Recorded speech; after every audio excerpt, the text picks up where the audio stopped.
Hey everyone, welcome back to A Life of KG. Today on the show, I have a guest all the way from Australia, Carissa Hill. We talk about all things Facebook and Instagram when it comes to boosting posts, writing posts, how to make money, how to keep your client retention high. So without further ado, here she is. You guys that know me know that I love my supplements. It is a must as part of my lifestyle. And I personally use Sky Premium Life. They have a huge range to choose from. So no matter what you're kind of looking for, I'm pretty sure they're going to have. But I personally use the collagen and the hair supplements. And the difference in my skin and hair is absolutely incredible. They are super reasonable, so go and check them out. And if it was something that you also wanted to reach out, you can do that within your businesses. So we've recently brought them within the salon too, so our clients can then buy from us. But you can still just use it yourself, or you can use it in your business. So go and check them out. And there is also a 15% discount code below in the show notes. Carissa, welcome to the Life of KG. Thank you for joining me. How are you? I'm great. Thank you for having me. You're so welcome. All the way from Australia, which I absolutely love. Whereabouts? I am in the Gold Coast hinterland, so like the mountains up behind the Gold Coast. I was in the Gold Coast. I can't say it now either. About 6 years ago, and absolutely loved it. Yeah, it's a beautiful area. So give us a little intro and tell my listeners what you do. Yeah, so what I do now is I specifically help salon owners in lots of different, salon industries. So like hair, beauty, skin, injectables, cosmetic tattooing, all of the above, to grow their businesses with social media marketing. I specialize in Facebook ads and boosted posts, but I also teach people how to set up their business to run without them in it, because my past business when I was in my 20s was I started a little beauty business at home, and it was before Facebook even existed. There was only MySpace at the time. This is showing my age. But I used MySpace to grow it really, really quickly. And then Facebook came out, and then Instagram came out, and I just did the exact same thing on all of the platforms. And I actually ended up with like 3 shops within 3 or 4 years of starting that business. And I had all of the shops running without me in them. I just did the social media marketing from home or cafes or in one of the shops or wherever I wanted to be. And yeah, then I started getting just heaps of people asking me what the hell I was doing. Like, how did I do that? Why was my social media so busy? How was I booked out? How didn't I work in my businesses? And for me, I just thought it was like, I didn't question it. I was just like, oh, this is just what you do. Like, turns out a lot of people don't do that. So I started teaching and just sharing everything that I was doing. And then that just organically became coaching and courses. And I've been doing that now for almost 10 years. Wow. Because I think I must have took a course of yours maybe 10 years ago. Yeah, I've been doing it a long time now. Yeah, I remember, and I can't remember everything because it was obviously so long ago, but I remember because obviously a time difference, I'd be up in bed under my covers and just like studying everything that you taught us. Yeah, because I used to do a lot of live streams, and I tried to be really considerate of people in the US and the UK and try and pick times like this because I knew you'd be awake. Yeah. Yeah, I love that. So do you still have the salons or not? No, I sold them when I started coaching when I still had the salons. I sold some of them off individually, and then I sold the entire business to one of my staff members. She was the best one. She just ran it all like anyway. So she did like a vendor finance thing and took it over. But it was actually really sad because after like a year and a half, she closed it because she had some personal stuff going on. And I was like, oh, No. But that's what happens sometimes when you pass your baby on someone. It's theirs now. But yeah, no, I started coaching and then couldn't do both and wanted to just do coaching. I liked it better. So yeah. Yeah, definitely. So what was your background before coaching and the free salons? Like, what made you get into beauty in the first place? I don't know. It's an interesting story because I was a massive tomboy growing up. Like I literally, like my parents just did not introduce me to anything beauty at all. And I had no friends that were into it. I was like wearing, you know, skate shoes and baggy pants, the whole Avril Lavigne kind of thing. Didn't know how to do my hair. Like, yeah, only put on makeup when I was out of school, like when someone showed me, and I sucked at it. And I think I was working as a graphic designer at a signage and print company. So that was my first full-time job. I actually learned a lot about business, like, you know, how you work for someone else's small business and you see how they do things. So I think working for them put the seed in my head that if you own a business, you don't work in it, because they always just trusted me to open up the shop and run the whole thing and close up the shop. And like, I basically ran their business for them as the employee. The owner was hardly ever there. He popped in sometimes. And so when I started my business, I was like, oh, well, you know, if you own a business, you don't work in it. You just hire people. But I think getting into the beauty industry, I've always been very, very pale. Like, I'm just a very white person. I don't tan in the sun at all. My background is like English and Scottish. And I was always jealous of other girls that had really nice tans. And so when I finally had my first spray tan, I was just addicted. Started getting them every week. And then that's when I was like, I think I love this. And then I got hair extensions and I was like, oh my God, like I feel so pretty. And then, yeah, the lashes and, you know, everything kind of adds on. I'm just like, oh my God, it makes me feel so good about myself. And so that's when I'm like, I need to share this with other people. I need to do this as a job. Like, it's nice. Yeah, I love that. And then I guess from that, did you start mobile and then start your salon? No, Or did you go straight into salon? I started at home. So I never did mobile, but I was renting a house and I had a tiny little room downstairs. It was just a little spare room off the side of the garage. It was so dodgy. I literally decorated, like went to one of those $2 shops and something. I had no money when I first started, as we all do, and like just had some fake plants and some stick-on tiles on the floor and like pink everything from the start. Lots of posters of just like, you know, girls in bikinis and stuff like that, because that was the whole kind of look we were going for. Yeah, and just grew. I never took out a loan or anything. I just worked and then reinvested my money into more, you know, improving things as I went. Yeah, opened the first shop about a year after I started it from home. Did you find, because I've had multiple salons as well at the same time, did you find transitioning from 1 to 2 was more difficult than 2 to 3? Or No, I actually found 2 to 3 was harder. Only because, yeah, you're just like spreading yourself a little bit thinner. And I found I did have quite good systems in place, because I just, yeah, from the start I was like, oh, well, I just need to make like an instruction manual for everybody to follow, and everything's in there. But I think it was just managing more people and spreading myself like quite thin across them, and having to like go to the different stores to have meetings and stuff like that. I did find kind of challenging, but overall it was quite good, as long as I had good team members. You know, we all have those few very challenging ones that do all the wrong things. Had some really like, yeah, people, you know, got lied to, stolen from. They tried to, you know, take all my clients and start their own business, all of that kind of stuff. So yeah, been there, done that, still doing that. Yeah. Do you have a team now, or are you happy being solo?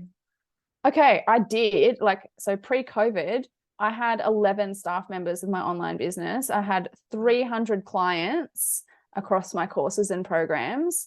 And then simultaneously, I had a second baby. COVID happened and I separated from my husband.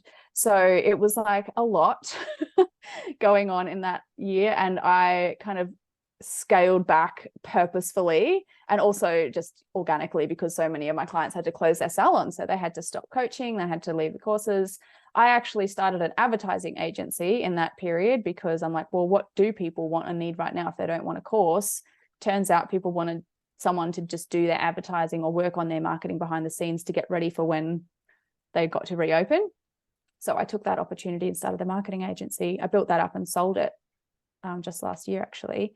But no, now I only have 2 team members, and they're both like part-time virtual assistants, and it's working so nicely. So I think I'm growing quite quickly again now. I'm going to need to bring on another person, but I've kind of liked just having it just nice and small. Yeah, I bet that's nice, especially after managing like so many teams and so many different people and personalities. It's just nice to like sometimes I do think, wow, I wonder what that would be like just being with me and a couple of others rather than a huge team. It's really nice. It's actually lovely. Like as long as you have really lovely people, and like, yeah, my assistant's fantastic. So yeah, she even this morning, like she gets up early and she's like, you've got a podcast. So I'm like, thank you. Oh, I love that. So you specialize in like the way people come across on their socials, right? So their wording and what they're saying to clients. Yeah. So I think one of the things that, I mean, I've studied a lot. I'm always like taking courses, learning, working with mentors and things myself. But one of my favorite parts of marketing is copywriting. So I love words. I just love writing. I have ad ideas pop into my head in the shower, when I'm driving, when I'm talking to people. Like I'm just naturally always writing ads in my head. Don't know why, but that's just how it is. So I really love to, one of like my membership program for people that don't know how to write their own ads or seem to struggle with it, like they can just use ones that I've already written. So I basically just turned a lot of my ads that I've tested them, like, and they've worked for other salons, and then I turn them into a template, and then people can, you know, sign up to that and just to use the template for their own services, use their own photo, use it in their local area. But yes, it's a lot of successful social media marketing comes down to how, like, one, having the right people following you. It's so important. You have to have an audience of actual ideal clients, like that want your business and that also like kind of align with your brand. So you've also got to have a brand that attracts the right people. Mm-hmm. And then you have to have, yeah, high quality images, of course, but more importantly is what it is that you're offering to them and how you're communicating that. So, you know, what most people do is they just focus on taking nice photos of their work and they put that out there. They don't really know what to say with it. They just put a bunch of hashtags. Sometimes they boost it, nothing happens. So you've really got to know, well, who am I talking to? What's going on inside their heads and their life? What do they need to see? Why do they want this treatment? Why do they need this treatment? And how can I communicate that to them in a way that's going to make them stop, pay attention, read it, and then message me immediately? So there is definitely an art to it. Yeah. What would you say is the biggest mistake that you see all these beauty professionals doing? Yeah, I think the biggest mistake that I see is sometimes just image quality. Like a lot of people, or they don't know what to take images of. Some are really good at it. Some people, like, you know, brows and lashes, their pictures are fantastic. With skin, it's a little bit harder sometimes because Facebook doesn't like you to boost posts if it's got a before and after of skin or like body treatments. So you've got to get kind of tricky with it. And you can boost posts on Instagram that are a carousel. So you can do like a before and then like swipe to see the after. But then instead of just saying what the treatment is, what the price is, what the ingredients are, you have to kind of make it like interesting for the reader. So that's the key. Like it either has to be educational or it has to be entertaining, has to be telling a story. Like, so one of my skin clients who had this older lady who got this, I can't remember what treatment she had, but some amazing face treatment, and she just looked like 10 years younger. It was amazing. But she like smokes a pack of cigarettes a day, drinks whiskey every night, and she has that kind of like personality. She's like, I don't give a fuck, you know. And so instead of just, she could have just used the before and after picture and it would have been just like, oh yeah, another before and after picture. But I was like, no, ask that lady if she's okay to like share a bit of her story, personality and lifestyle in the information that goes with that, because that's relatable. If other people see that and they're like, oh yeah, I smoke and drink but I can still look good, then like, yeah, I'm coming in for that facial. So, you know, you have to have information that actually allows your audience to identify with, you know, your clients or you, or yeah, like see themselves having your service done, basically, if that makes sense. Yeah, definitely. You mentioned about boost in post. Do you find that boost in post work, or sometimes I hear that boost in post now don't work and you have to do the whole ads properly? Like what do you say? I say anyone who say boosted posts don't work are not doing them properly, because they work so well. But once again, it comes down to, it's not about both of them work. You can set up ads in Ads Manager and run them everywhere and do retargeting and pixels and like all of the fancy stuff. And you can just boost posts if you're someone who likes to keep it simple. I boost posts on Instagram still. I just boosted 3 last week or the week before, and I got like 200 new followers. I boosted one for $30 and I sold a $3,000 course. So they work. It's just what it is and who it's in front of. So it has to be the right thing in front of the right person, and it has to, communicate with them in a way that makes them want to take action. Like that's the key. So definitely play around with boosted posts then. Do you teach all of that as well? Yeah, that's literally what I do. So there's this copywriting formula, if anyone wants to go and research it, called AIDA, AIDA, and it's basically stands for attention, interest, desire, and action. So if your posts, when you're writing the post that goes with it, if you can get their attention in the first line, create some interest in the second paragraph, desire for the service, like based on the results and emotions and what it will do for you in the third section, and then action, you have to tell them what to do. And a lot of people also say, like, go book online, but sometimes that's not what people want to do. Sometimes they want to message you to inquire. Sometimes they want to message for a quote. Sometimes they want to comment if they're interested. Like, you've got to play around with different call to actions as well to find out what your audience actually wants to do. Yeah, it's just, I guess, playing around, isn't it? See what works for you. I guess what works for someone else might be slightly different, but playing around with the wording. And also different services, like, people that promote Brazilian waxing, people aren't going to comment on that and say, I want a Brazilian wax, but they will private message you or they'll book online without talking to you. So you've got to understand, like, what your clients actually want to do. Definitely. Let's talk about money, because I know I see on your posts that you're happy to talk about money, and obviously everyone wants to make more money. That's why we're in business. What would you say is your best advice for those that are listening to boost their incomes at the moment in their beauty businesses? Okay. It's all to do with, I think it's just attitude and willpower when it comes down to it. A lot of people actually do know what they're doing. They're just not doing it. Or they're scared, or they're self-doubting, or they're overwhelmed, they're confused, they don't know what direction to go in. So they just kind of go around in circles, do nothing, feel flat, feel like, don't have a path to follow. So I think the first step in increasing your income is to get very, very clear on exactly what you want to do and set a specific goal, like very, very, very specific. So instead of saying, I want to make an extra $2,000 this month, like break that backwards down and say, well, how many eyelash extension refills do I need to do to reach that? Or how many full heads of foils do I need to reach that? And then, if that's, 10 full heads of foils, let's say, if you're a hair salon, in a month, then break it down to like, well, how many do I need a day? How many do I need a week? Now I need an ad running promoting foils, or now I need to reach out to all of my clients who need their regrowth done and see if they want to make an appointment. Like, once you know exactly clearly what the result, like what the goal is, then your mind will naturally come up with strategies to actually reach that. So, but if you keep it vague and unclear, you're just going to stay feeling like that. So yes, advertising works, reaching out to existing clients works, posting offers on social media works, but you do have to specifically know, like, who am I targeting, who am I trying to get in, and like, what do they want, and how can I offer that to them?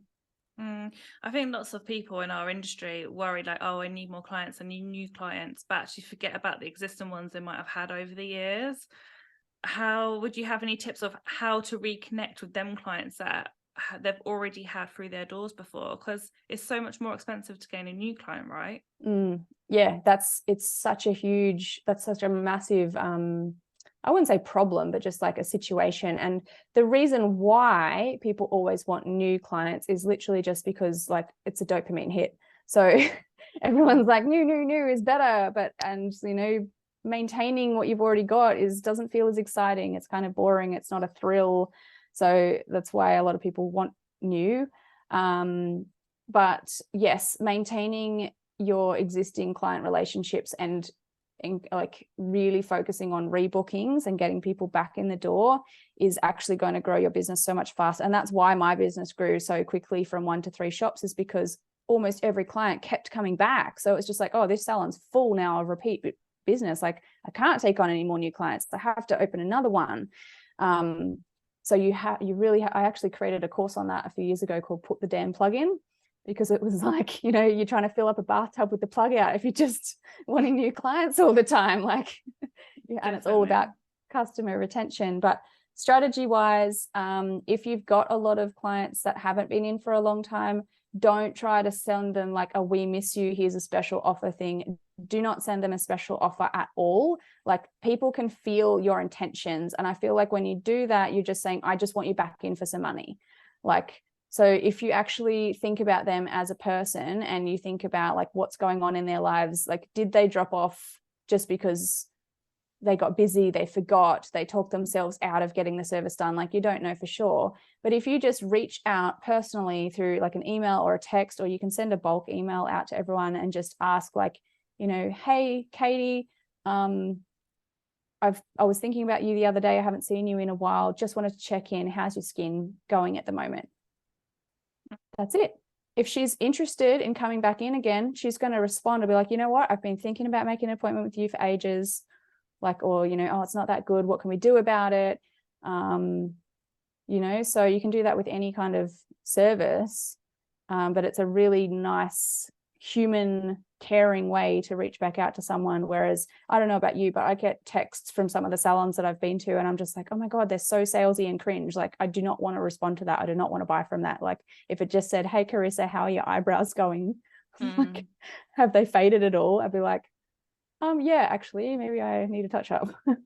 Yeah. It's just being sold to, isn't it? No one wants to be sold to. But if they feel like they're being cared about, then it's a completely different approach. Absolutely. Yeah. So what's next for you then, like in business? What have you got coming up? Yes, what is next for me? I've always got things going on. So yeah, my membership with all of the ad templates that I spoke about before, that's my main point of focus at the moment. I really want to grow that back up. I had 200 members in there a couple of years ago. I'm up to 121 now. So we're getting there. Just keep getting more people into that, because I love, there is like, some people get amazing results from that. So it's really helpful. I've just launched a new mastermind, which is more for like higher level entrepreneurs that have the salon that runs without them, and they want to like kind of take it to the next level. So people that are doing like 40, 50K a month, and they want to kind of double that. And I just, launch random little mini courses and workshops throughout the year when I feel like it as well. Yeah, we're very similar. I've got the mastermind and the memberships and different courses and stuff like that. Did you find, obviously with COVID,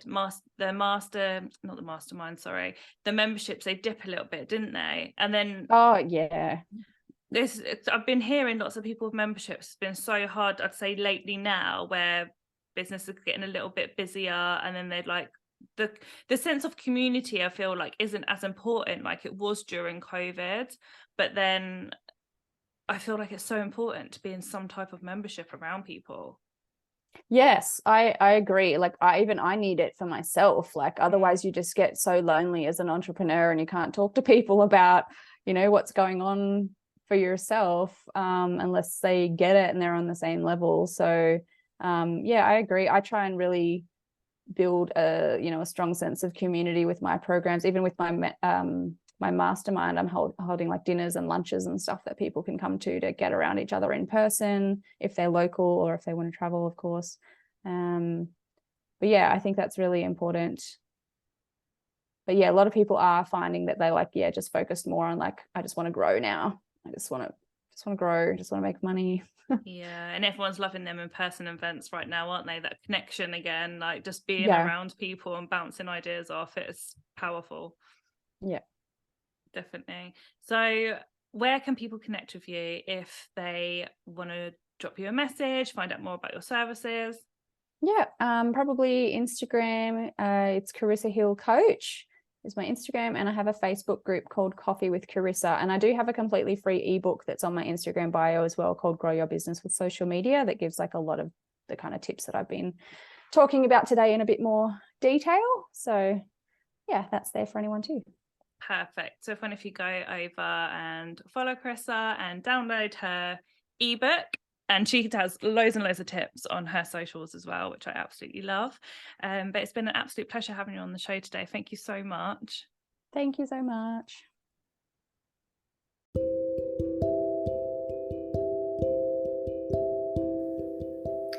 Are you a trainer with a salon or an academy and would love to grow with government funding, but just need some help and support? Or maybe you're somebody that would like to start your own academy or even just train. Get in touch today with TNB to help you on this journey. See our link in the show notes.